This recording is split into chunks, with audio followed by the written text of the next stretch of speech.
Ladies and gentlemen, the story you are about to hear is true. The names have been changed to protect the innocent. Fatima Cigarettes, king size, extra mild and soothing, brings you Dragnet on both radio and television.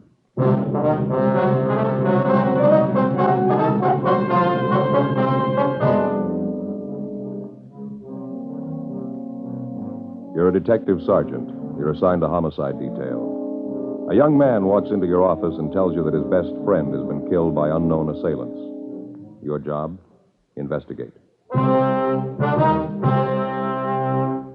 Friends, the name Fatima has always stood for quality.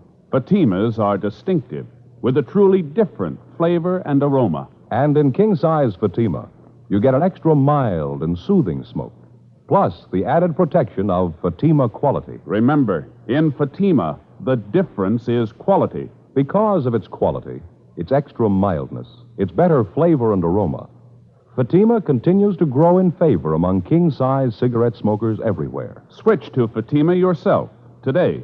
Ask your dealer for Fatima in the bright, sunny yellow pack. King-size Fatima. The difference is quality.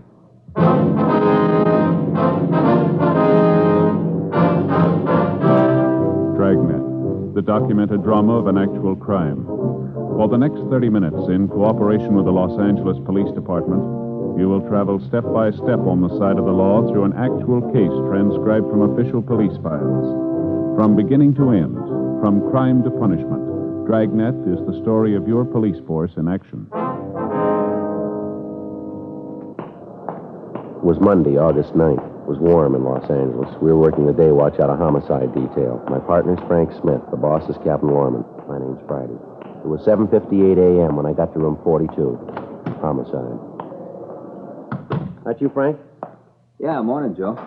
Looks like it's going to be a scorcher today, doesn't it? Yeah, nice and clear. How'd the weekend go? Lousy. Why? What do you mean? Oh, Fay and me had a ruckus Saturday night. Oh, that's so? Yeah, happens every time we have somebody over for dinner. Never fails. Yeah. And she gets to yakking it up with the company. We never eat till 10:30. A miserable time for dinner. Yeah, it's pretty late at that. Saturday night, we had the Johnsons over. Going to play a little cards, have a little dinner. You know, relax. Mm-hmm. Wife fixed Swedish meatballs. They're on the stove. Everything's dandy. She gets to talking. We finally sit down to eat. It's 10:15. Meatballs are burned. Yeah. By that time, we're all so hungry we lost our appetite. It was real embarrassing, Joe. We finally sat down. I figured let Fay know I was pretty sore. But I didn't want to come right out and tell her in front of the Johnsons, you know. Yeah, I understand. So I picked up one of the meatballs that was burned, said she'd invented something new. Everybody else used chlorophyll for their teeth, but we had built-in charcoal. Yeah, what'd she say? Nothing. Just a look. Hasn't said a word to me since. Sends the kids with messages for me. It's pretty miserable. She'll probably be over it when you get home tonight. Pardon me. Yes, sir? Is the homicide department or you report a murder? Yes, sir, that's right. You the fellas I talked to about a murder? Yes, sir. Come on in. Sit down. Take that chair over there. Thought I'd never make it. Are you all right? Yeah, now that I'm here, it's all right. Your face is pretty badly cut there. Those bruises, scratches on your throat. You sure you're all right now? Yeah, I'm all right. I never thought I'd get here. Times I was ready to quit, but then I'd think of Kevin, what they did to him, and I had to keep walking. I had to. For Kevin, I had to. Well, everything's all right now. You can tell us about it. I don't know where to start. What's your name, young fella? Bruce Hamilton. All right, Bruce. I'm Joe Friday. This is my partner, Frank Smith. Hello, Bruce. Oh. We know that you must have been through a terrible ordeal, but you can tell us about it. It's all right. What day is today? It's Monday the 9th. Monday. Then it was Saturday night. Just 2 days. Seems like 10 years. We just finished dinner, sitting around a fire having coffee, trying to figure out whose turn it was to do the dishes. Then we heard them. You heard them? Who's that? Horsemen. Lots of them. They rode right into the camp. One of them yelled something, and they all stopped. Stood there looking at us. We didn't know what to do, who they were. We just stood there. Then this big guy, I guess he was the leader, said something to us in Spanish. We couldn't understand him. All right, go ahead. You see, Kevin and I go to school together. Summer vacation, we decided to go down to Mexico and do a little prospecting. That's the reason we were there. Mm-hmm. Go on. We just stood there and looked at him. Big guy said something else, and then they all laughed. Then he got off his horse and came over to Kevin and me. He was a big man. When we tried to tell him that we didn't know what he was saying, he laughed and turned to the other men, and they laughed, too. Big guy said something else to him, and they all got off their horses and started to go through our things. Kevin told them not to and started to walk over to him to stop him. The leader hit Kevin and knocked him down. The men laughed at him, and Kevin got up and ran toward one of them. Kevin started to hit him. I broke away from the one that was holding me and ran to help Kevin. The big guy grabbed me and hit me in the face, knocked me down, started to kick me. I heard a shot. When I looked where Kevin was, he was all doubled up, holding his stomach. He hollered at me to help him. Then the guy shot him again. He fell down and didn't move. They all laughed, thought it was a big joke. I got up. One of them shot at me. I started running. I ran as fast as I could. He kept shooting. Thought sure they'd hit me, and I kind of waited for it. Then I ran through some bushes, and I fell into this gully. Mm-hmm. When I hit the bottom, I just lay there and didn't move, almost afraid to breathe. Guess they thought they'd kill me. I see. What happened then? I waited until I couldn't hear them anymore, and then I crawled up out of the gully to see if they were gone. I wanted to help Kevin. I didn't see anybody, so I walked over to where he was. He was laying on his face. You got no idea how I felt when I turned him over. Mm-hmm. All right, we understand. Go ahead. I knew right away he was dead. It shot him in the stomach and in the chest. Shirt was all stained. There was nothing I could do for him. Nothing anybody could do. I looked at him for a long time. I guess I cried. It was terrible. Kevin was dead, and there's nothing I could do for him. I see. What'd you do then? I buried Kevin. I looked for something to dig the grave with, but they'd taken everything, even the shovels. Everything. I found a place under a tree and dug a grave with my hands. Then I went back and got Kevin. Laid him in the grave I dug and covered him up. Said a prayer for him. I did the best I could for him. Best I could. All right, son. Try to take it easy. Frank, let's get him some water. I'll take him down to the interrogation room, all right? All right. Bruce, maybe you'd like to go down the hall to another room. It's a little more quiet down there, huh? Yeah. Sorry. Crying like a kid. I guess you think it's silly, but I can't help it. Oh, it's all right, Bruce. We know how you feel. Nobody gets too old to cry. Go ahead. No, it's down this way. Okay. I'm so tired. I'm glad to get this over with. Sure. All right, here we are. Go ahead, Bruce. Want to sit down? Thanks. Here's your glass of water, Bruce. Thanks.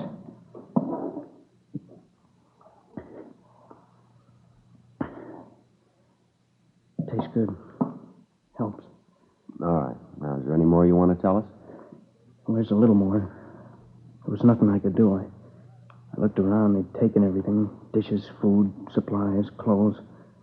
I went over the mesquite bushes where we hid in our duffel bag. We kept all our money and papers in there. Wallets, identification, all our valuables. They'd found that. It was gone. They hadn't left anything. Well, they took everything. Didn't leave a thing, huh? Not a thing. What'd you do then? Started to walk.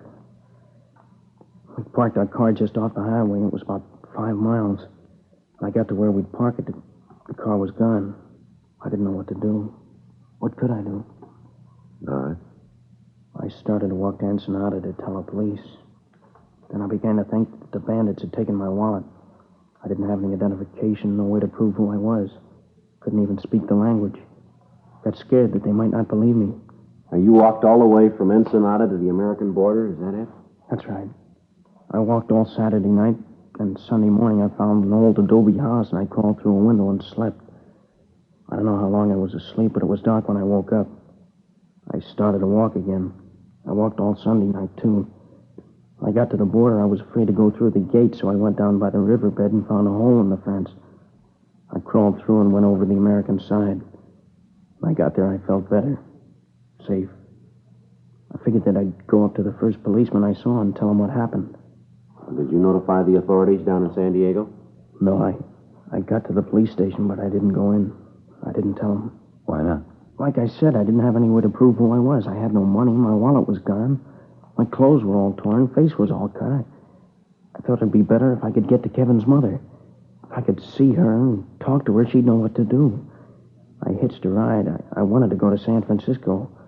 Truck driver brought me this far. While we were driving, I thought more and more about what I'd say to Kevin's mother, how I'd tell her he was dead. Then I knew I couldn't do it. But I had to tell somebody. That's why I came to see you.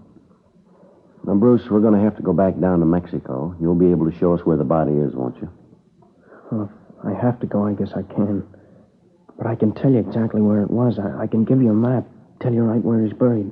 Do you want to give us that information now? Yeah. It was south of Ensenada, 40 miles down the new paved highway. South of Ensenada, 40 miles. You sure it was 40 miles? Yeah. While we were driving, Kevin and I kept trying to figure out how many kilometers to a mile. I kept watching the speedometer. It was just 40 miles when we turned off the paved highway onto a little dirt road. 40 miles. Yeah. There's a clump of trees near there in the gully. You can't miss it. I see. Can you give us the description of the car, the license number? Well, I don't remember the license number, but the car was a 51 Ford sedan, dark blue. Car belonged to Kevin. I never paid any attention to the license. Mm-hmm. That's Kevin, Kevin, huh? Yeah. Now we can check that through DMV. What was Kevin's full name and address? Kevin Allen Bradley. He lived at 6502 Washington Street, San Francisco. He lived with his mother, apartment on Nob Hill. Mm-hmm. Would you give us a description of Kevin? Well, he's about my size, generally. 5'10", 140 pounds, blue eyes. His hair's light, kind of blonde like mine, 22 years old. We looked a lot alike. Kids at school used to think we were brothers sometimes. I see. Joe, we better get a communication to the Mexican authorities, fill them in on the whole thing. Tell them we're coming down. Yeah. Contact San Francisco and let them handle that end of the thing. Mm-hmm. Get a teletype off the DMV in Sacramento, get a license number on the car. We better contact the San Diego PD and get a hold of Al Gate and fill him in on the thing. Yeah, that's a good idea. I'll stay here with Bruce. You want to take care of that?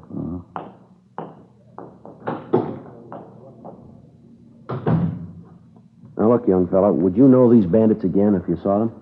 Well, I might not know some of them, but the big guy and the one that shot Kevin up, I'll never forget them. The big guy was tall, heavy, over 6 feet, well over 200 pounds. I'll never forget him. That laugh when they killed Kevin. When he laughed, you could see he had 2 gold teeth right here in front. These here. 2 gold teeth, huh? Yeah. Now, how about the other man, Bruce? Did you get a good look at him? He was a small man, dark like the leader. He wasn't wearing a hat, real thin face. His clothes were all dirty, and his pants were torn around the bottoms. He was wearing those leather sandals, the open kind. His feet were filthy, like he hadn't had a bath in a year. You think you'd be able to identify any of the others? Well, I don't know. Maybe if I saw him. I was scared, and I don't mind admitting it. Joe? Yeah, Frank. I stopped by R&I before I went on with the other communications. Checked the name Kevin Allen Bradley through. Yeah. There's a teletype from San Francisco dated July 13th. It's a missing person report on Kevin. You want to read it? What's it say? Regular missing report? It's described as male, white American, 22 years, 5'10", 140 pounds, blonde, blue eyes, fair complexion. Time of disappearance was wearing a dark blue gabardine suit. Driving a dark blue 1951 Ford, license number 1 Robert 2951. Something else, Joe. Mm-hmm. He was known to be carrying a sum of money in excess of $1,500 when he disappeared. $1,500. It's a lot of money, isn't it? Not to Kevin. He was used to carrying that kind of money. See, his folks were pretty rich. He always had all the money he wanted. Oh, I see. Well, how about this missing report here, Bruce? What do you mean? Well, didn't Kevin's mother know that he was going to Mexico? Well, no. You see, they had an argument about where he was going to spend his summer vacation. She wanted him to go to Canada, and he wanted to come down here. One afternoon, we just took off. Kevin went to the bank and got the money, and we just took off. I see. You didn't tell his mother anything about it? No, he thought that she'd try to stop him. Probably would have, too, if she'd known. Oh, was the money among the things that were stolen from you? Well, yeah. It was in Kevin's wallet in the duffel bag. Mm-hmm. I suppose it was kind of foolish to leave that much money just laying around, but we did. We didn't think that anything had happened like this. I stop and think back over it. Kevin being dead, I don't know, I just get sick. Now, you say you didn't have any money. How did you get along? I didn't think much about food. The important thing was to tell somebody about Kevin's being killed. That's all I thought about, telling somebody. Yeah, sure. Well, you must be pretty hungry then. You'd like something to eat now, would you? Yeah, it might taste pretty good. Sandwich and some coffee. How about you guys? You gonna eat? Frank, how about you? Yeah. After I get communications off, I'll run across the street and pick up some sandwiches and coffee and bring them back here. All right, fine. What kind of sandwich you like, Bruce? No, anything doesn't make any difference. Joe? Oh, ham's all right. White bread, a lot of mustard. You know. Okay, I'll be right back. All right. Oh, say, Joe, I'm running kind of low on my allowance. I only got $1.50. You got a little change? Yeah, sure. Now, here, let me get this. What's that? Huh? Did you say you had some money? Well, I have got $10. $10 bill. Well, maybe I'm wrong, but I thought you said the bandits took all your money. Did I get it wrong? Well, what I meant is I didn't think I had any money. I found this 10 in my pocket just before I walked in here. Oh, I see, yeah. Look, you can see it's all wadded up. Must have been in my pocket for a long time. Just a 10 all wadded up. Yeah, well, it's all crumpled up there. You can hardly tell what it is, can you? Yeah, that's right. But you can see it's a 10. Mm-hmm. Sure. It's all wrinkled up. You can see how I missed it. Yeah. I'll tell you, why don't you put everything in your pockets right here on the table, huh? Why? What'll that show? All right, come on, boy. I haven't got anything in my pockets. Well, you found the 10. Maybe you'll find something else. All right, but I don't know what it's going to show. Pocket knife, handkerchief, comb. You got the 10 on the table there. That's all. Maybe there's something in your coat pocket. No, I don't carry anything in my coat pockets. Stretches them. Well, you take a look anyway, huh? I told you I don't use them. See? Nothing. How about the inside pocket? No. There's nothing there. Let's have a look, huh? I told you there's nothing there. Then you won't mind if we have a look. What's that you got there, Bruce? That's my wallet. Guess they didn't take it after all. Gee, thanks for finding it. No, I probably wouldn't have thought to look for it. I just figured that it was gone. Here, let me have it. Let's see what's in it, huh? Well, just some cards, personal stuff like that. Nothing you'd be interested in. I forgot all about it. I feel pretty silly. I didn't even know it was there. Take a look, Joe. You say this is your wallet. Is that right, Bruce? Yeah, it's mine. I told you it's mine. How about letting me have it, huh? There's quite a bit of money in here, Bruce. Huh? I don't know. Just a glance here. Looks to be about $1,000, doesn't it? Well, just a minute. I think I can explain that. Well, there's another thing here I don't think you can explain. What's that? The name in the wallet, Kevin Bradley.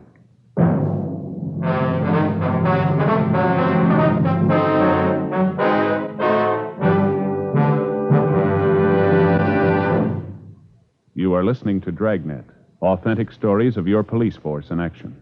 Friends, the name Fatima has always stood for quality. Fatimas are distinctive, with a truly different flavor and aroma.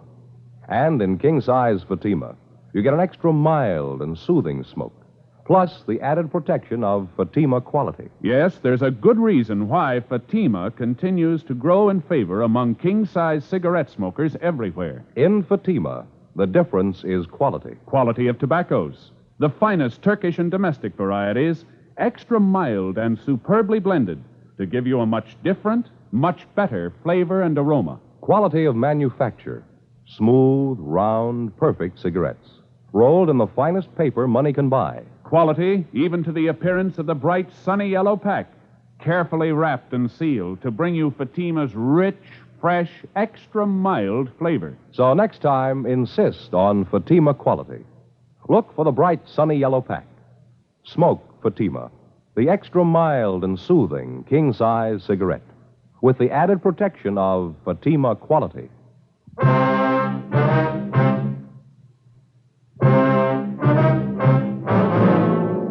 With the finding of Kevin Bradley's wallet, the case had taken a new turn. We continued to question Bruce Hamilton, but he insisted that he thought the wallet and the money had been taken by the bandits when they killed the Bradley boy. While I talked to him, Frank went down the hall and contacted the Mexican authorities and gave them the information. He gave them the description of Kevin Bradley and of Bruce Hamilton. They told him that to the best of their knowledge, there were no bandits operating in the vicinity, but they would dispatch a search party to go over the area. They said they would keep us advised of any developments that might arise. Frank also contacted the San Francisco Police Department and gave them the information. They said they'd take care of that end of the investigation. 11:47 a.m. Frank came back to the interrogation room, and we continued to question the Hamilton boy. I told you all I know. I don't know how the money got there. I was as surprised as you were. I don't understand it. You gotta believe me. Yeah, well, you're making it pretty tough to believe, Bruce. It's kind of hard to buy the fact that over $1,000 in Kevin's wallet turns up in your pocket and you don't know how it got there. But it's the truth.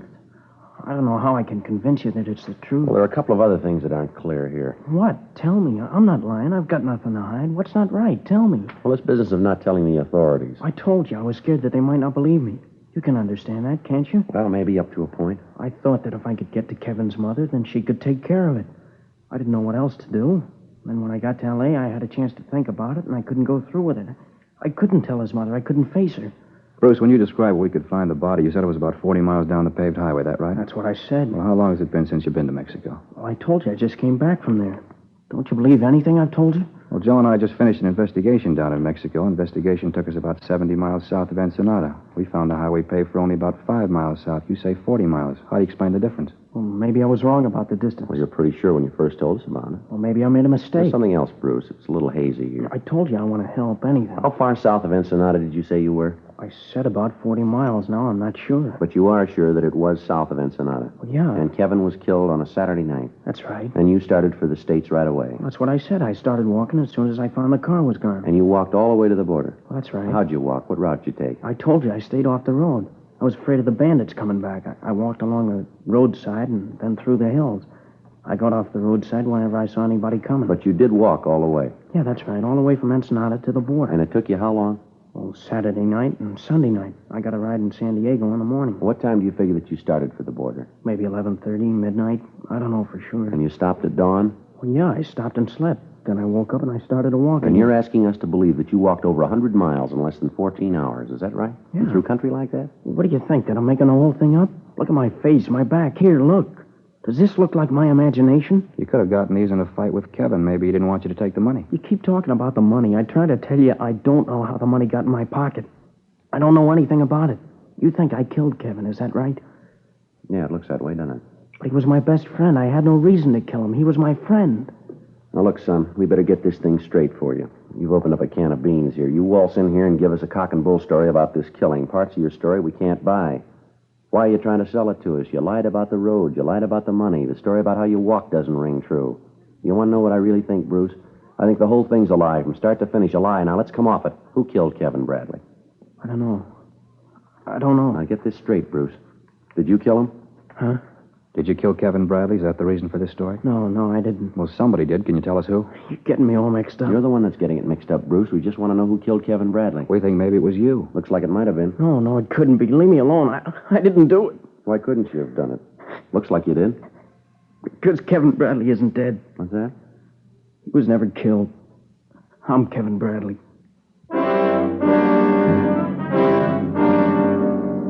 The boy broke down completely and admitted that the whole thing was a hoax.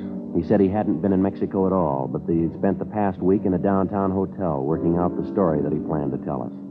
He admitted that the wounds were self-inflicted. He explained that he had scratched his own face and hit himself with a rock to produce the cuts and bruises. He went on to say that he had picked Mexico as the scene of the false killing because he thought the story would be more difficult to trace. Like many citizens, he was unaware of the close cooperation between American law enforcement agencies and the Mexican authorities.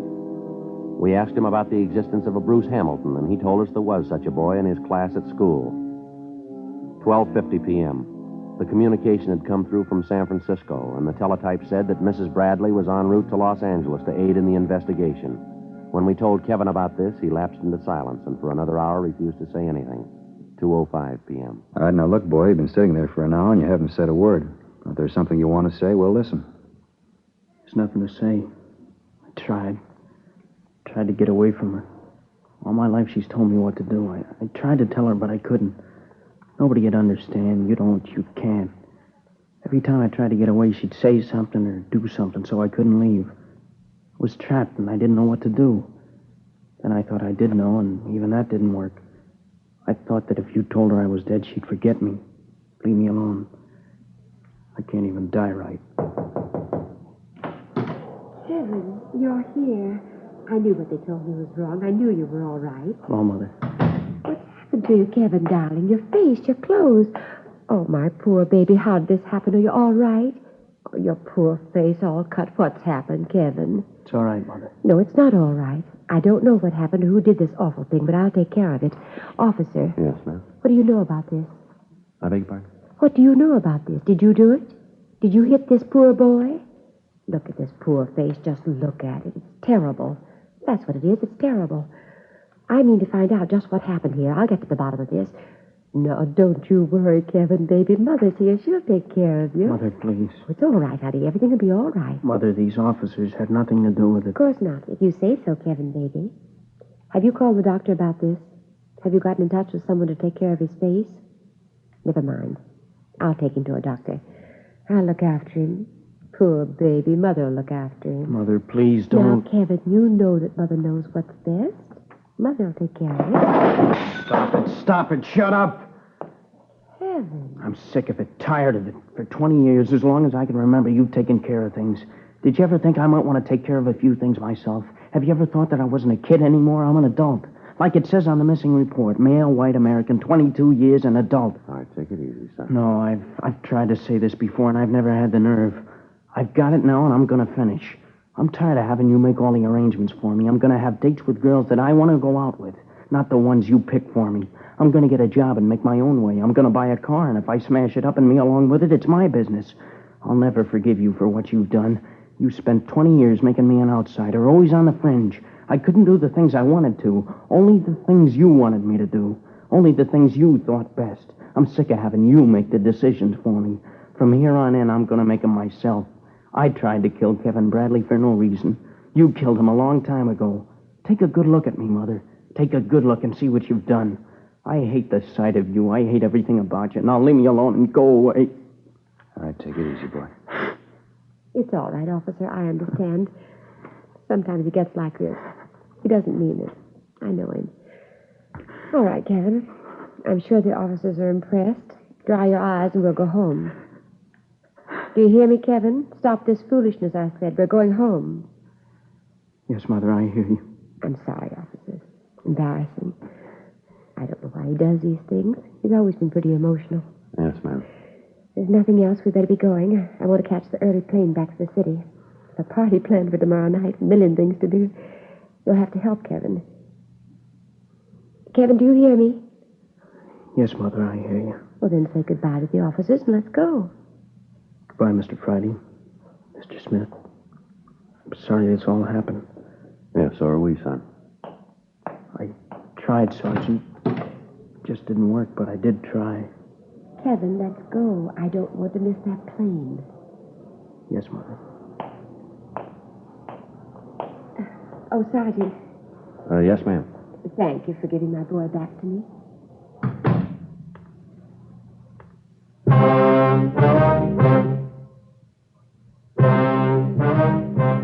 The story you have just heard was true. The names were changed to protect the innocent. On August 9th, the matter was taken before the city attorney for a decision. In a moment, the results of that decision. Now, here is our star, Jack Webb. Thank you, George Fenneman. Friends, if you're planning a trip this coming holiday weekend, I'd like to suggest that you take Fatima's along with you. Get a carton or two, and that way you'll have enough to last the trip. In Fatima, the difference is quality. Quality that gives you extra mildness and a really different flavor and aroma. You get an extra mild and soothing smoke, plus the added protection of Fatima quality. That's king-size Fatima in the bright, sunny yellow pack and carton.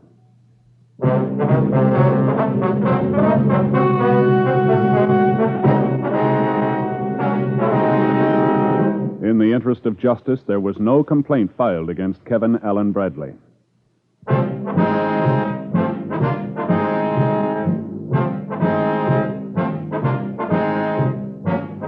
You have just heard Dragnet, a series of authentic cases from official files. Technical advice comes from the Office of Chief of Police W.H. Parker, Los Angeles Police Department. Technical advisors, Captain Jack Donahoe, Sergeant Marty Wynn, Sergeant Vance Brasher. Heard tonight were Herb Ellis, Edwin Bruce, Sarah Selby. Script by John Robinson. Music by Walter Schumann. Hal Gibney speaking. King-size Fatima has brought you Dragnet, transcribed from Los Angeles.